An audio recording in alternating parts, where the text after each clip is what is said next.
And then you have a situation where USAID is funding a nonprofit to employ technical assistants for a large company, right? And so what you saw in the USAID closing, is that big companies, like the largest coffee companies in the world, suddenly did not have any more technical assistants, right?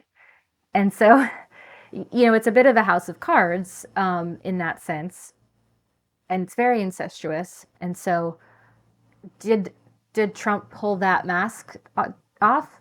I don't think so for the majority of people because people are not talking about that. We can talk about it.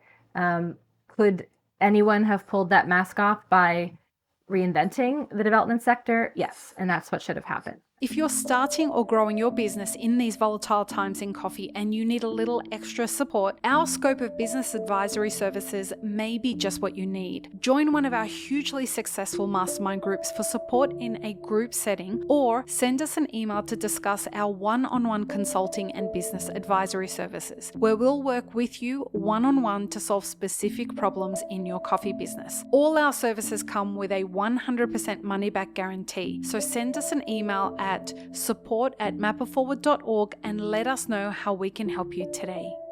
Welcome to the Daily Coffee Pro by Map It Forward, friends. I'm your host, Lee Safar, and this is episode 3 of a really fascinating 5-part series with Nora Burkey from the Chain Collaborative. We are talking about whether the development sector will survive in coffee. 2025 is proving to be a very challenging year for the coffee sector, and the development sector, or the development part of the coffee sector, is having a time of it at the moment as well. And a lot of the reason, we've all heard about what's happened with USAID and the funds being taken away. We're hearing that, lots of corporates are very squeezed. They're revising their earnings reports. They don't have as much money to give to these special projects, as a lot of them call them, and there's nonprofits. So it begs the question how money flows through the development sector in coffee. And I want to start this by with a story that I got told in the last few weeks. And this was a story that was told to me by somebody who was going to come on the podcast. They are not coming on the podcast anymore. And the reason is not relevant. But it was somebody who was telling me about the very, very early days of the SCAA. Now, for those who don't know, the SCAA is the Specialty Coffee Association of America. The SCA is the Specialty Coffee Association. That came from the SCAA merging with the SCAE, the Specialty Coffee Association of Europe. Now, they merged, I think it was 2017, and they created this global nonprofit that's supposed to oversee everything and set standards and do all this kind of stuff. Now, I was talking to somebody who was involved in the early stages of the SCAA, like right at the beginning, folks. And this person was talking to me about Coffee for Kids. Do you know what Coffee for Kids is, Nora? The coffee kids? Coffee Kids, yes. Yes. Mm-hmm. Yeah. So this was, Coffee Kids is like a non-profit that was supposed to help.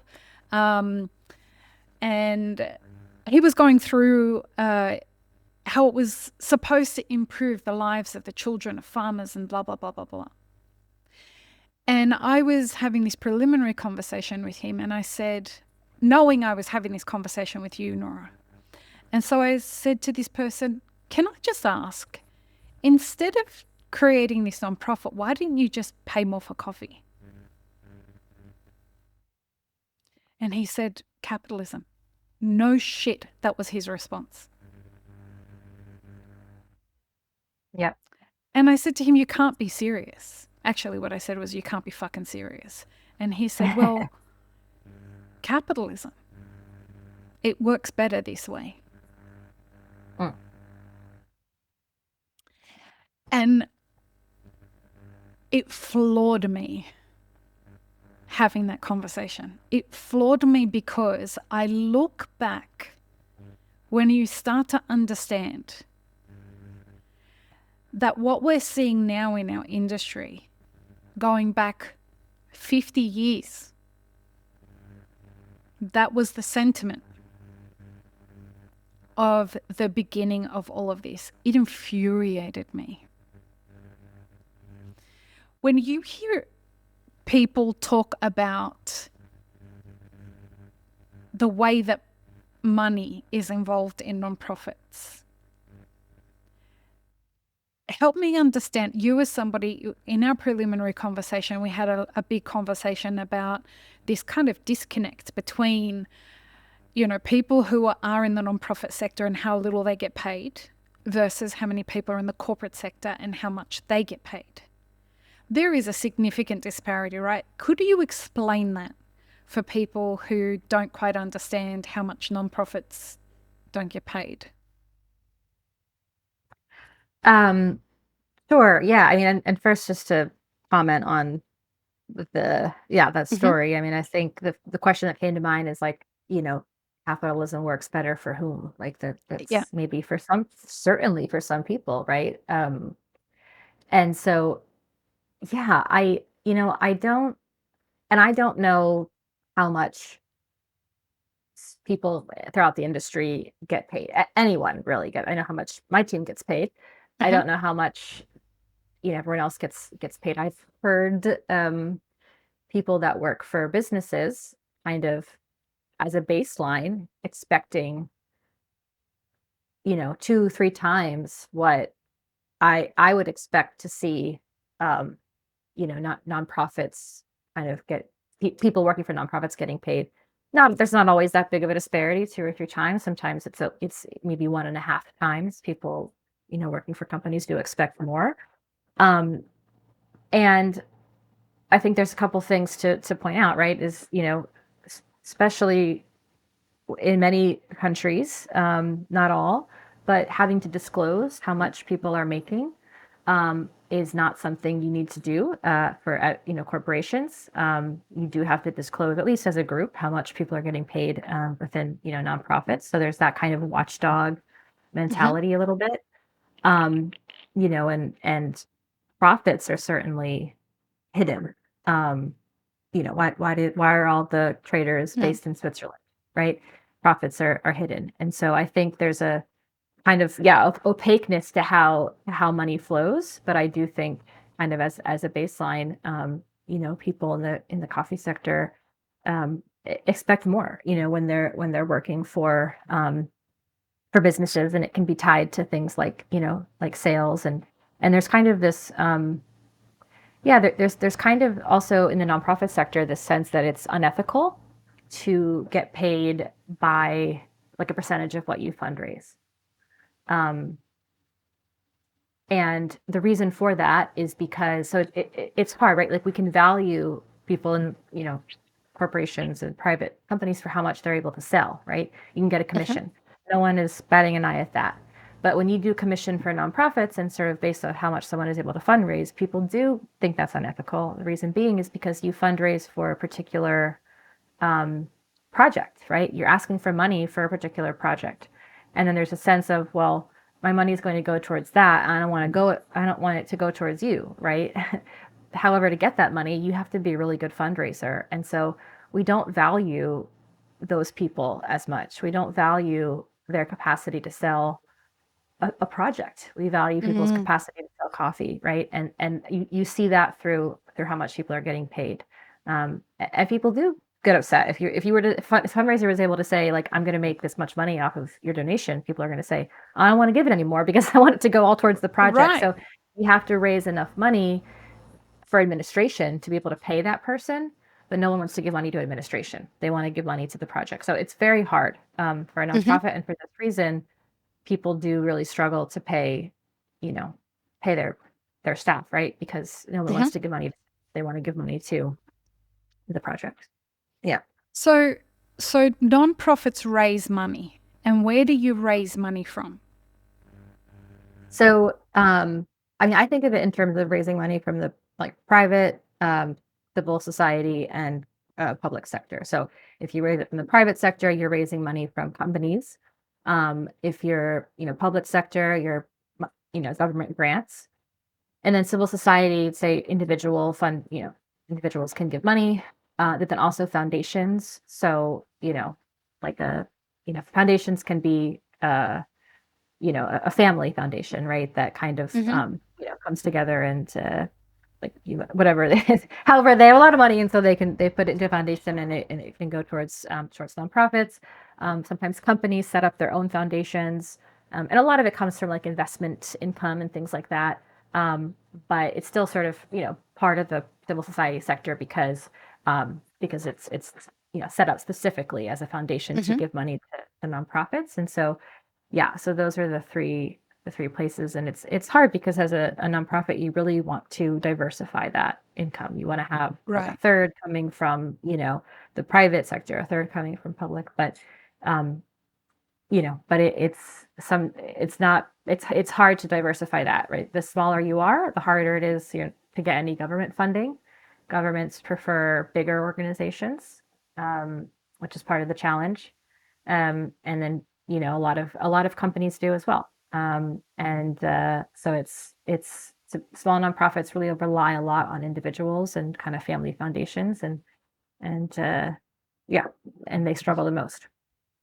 And we've all heard about USAID and that big, massive funding that was, ripped out of the development sector. Tell me about was there a problem with USAID? Was it the right call for the Trump administration? Was it the wrong call for the Trump administration? Tell me about that. I mean, I think it was definitely the wrong call. And we talked about this, but I USAID, just like any government, aid agency, has its problems, right? In the sense that I think a lot of people within USAID themselves, and outside of USAID, disagreed with how funding decisions were made and disagreed with, the priorities of USAID, right? It was the priorities of USAID were still uh, pro-America. They already were, right? What this administration has done is to say that any foreign aid is not pro-America, and so we are going to dismantle it. And in doing so, they like as we talked about, right? The nonprofit sector it is filling a gap, right? And it is part of this broader structure. And I think what people don't realize is that governments subsidize so much of our lives, especially when it comes to agriculture. The countries that are, let's say the best well-fed countries, their agriculture industry is subsidized by the government, and that's because it's a highly volatile industry. So agriculture requires a subsidy. And who is subsidizing the coffee sector? It is impoverished farmers. They are subsidizing the coffee sector with their poverty. So USAID and other government organizations was just another subsidy, right, to keep coffee farmers going, right? And the way that global trade is structured, there are winners and losers. The United States is a winner. Nicaragua, Guatemala, Ethiopia, Kenya, they're losers, right? Let's hope no one just quotes that. No, they won't. They won't. Yeah, Trump would, but yeah, he would just actually say that out loud and not have to be cut. Say anyway, so they're the losers in the economic game, right? And so within that, there are subsidies for the quote unquote losers, right? And so that's the role that like USAID and other organizations were playing. And so you essentially just have those subsidies, taken away for political reasons, but also I think the guy really believes that it's like, who cares about other people? Let's just take away their money. So and I think it was the wrong decision for sure. I think we needed, there's a lot of things we could have done differently and better, not just at USAID, but in the way that corporations and capitalism is structured. but dismantling that system is to build anything else back up is going to be really a challenge. And so, yeah, I'll stop there. But The part of it, and I'm the last person who wants to agree with Trump after what I've seen him do. And I don't agree with Trump on pretty much anything. But I think what he's done is fascinating in highlighting is the wrong word, forcing the sector to re-examine itself and to try and figure out, like, it's forced us who are not involved in development work to focus on what the development sector does, which I think is very valuable. And it's forced us as an industry to try and figure out, can we survive without the development sector? Can we survive? Let me say this better. If we take the development portion out of the coffee industry, what happens to the producer? Yeah, I think there are a couple things you're making me think of, and I hope I get to all of them. The first thing I would say is I I love your faith in humanity, because I like I I do don't not. think I have a lot. I don't think I have a lot of faith in humanity, but clearly you have even less than me. I don't Well, have very much. I said that, I was like, she's going to deny that she has any faith in humanity. But what I'm saying that for is that you're saying it's going to force us to re-examine things, and I just think that the majority of people will actually not even take the time to re-examine. So I hope that people re-examine the development sector. I don't know that a lot of people will, but for those that do, I guess.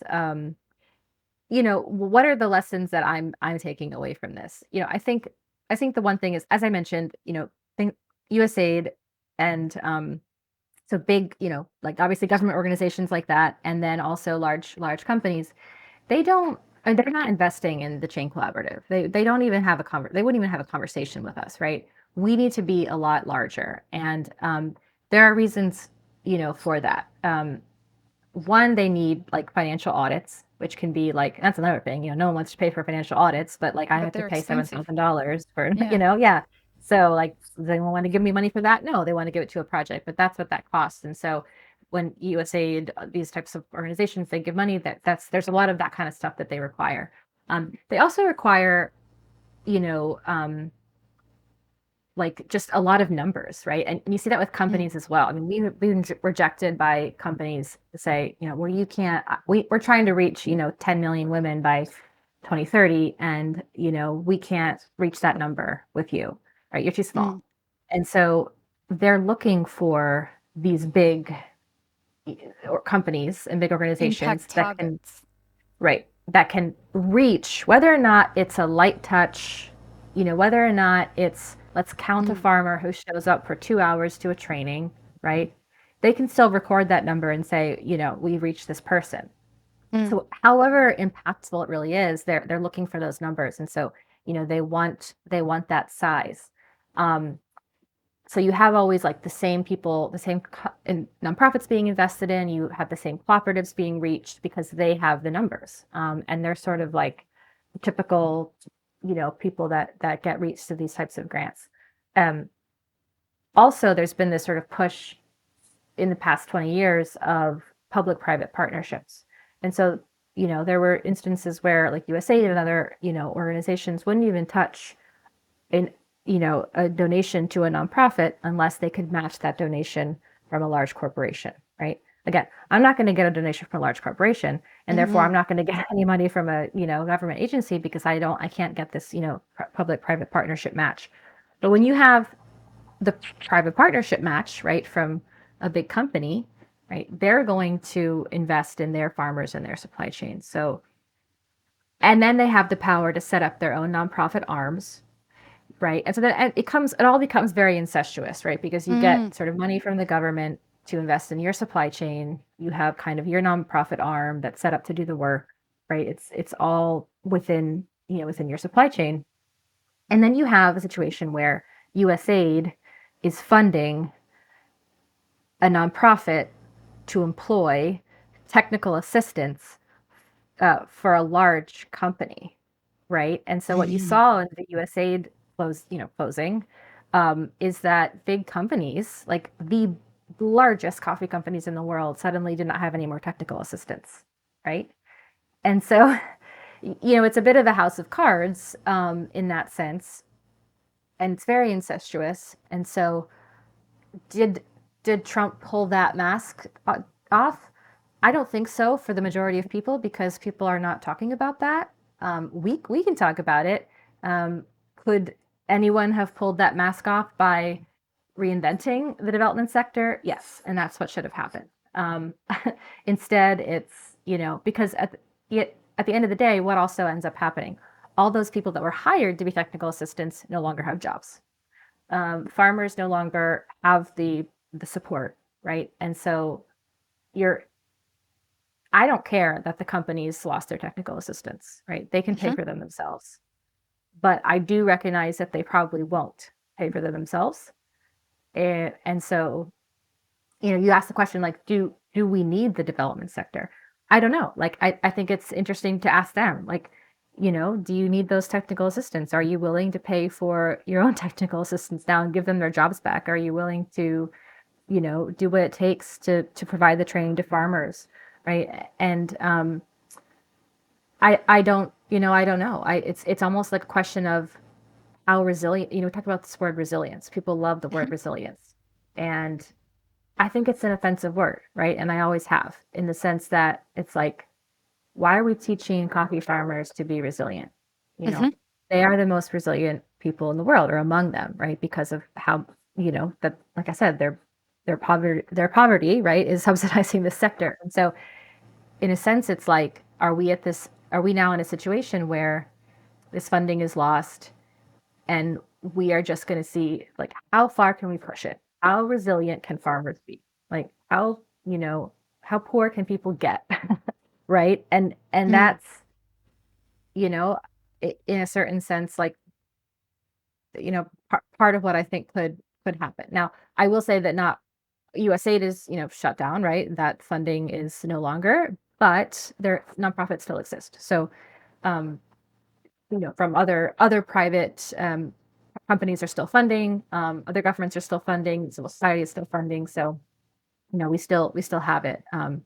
And do I think we need that sector? Yes. Without it, it's again, it's like that question of resilience. Just how bad could it get? Do I also think it needs to change? Yes. And I don't think it will change without a broader restructuring of the economy, which I honestly don't think I don't know how that would happen. But, I do have an answer, at least, for why am I in the nonprofit sector versus something else. And why I feel good about it, despite knowing that I'm a part of this broader game, So I don't know. And I can sleep at night then, I guess.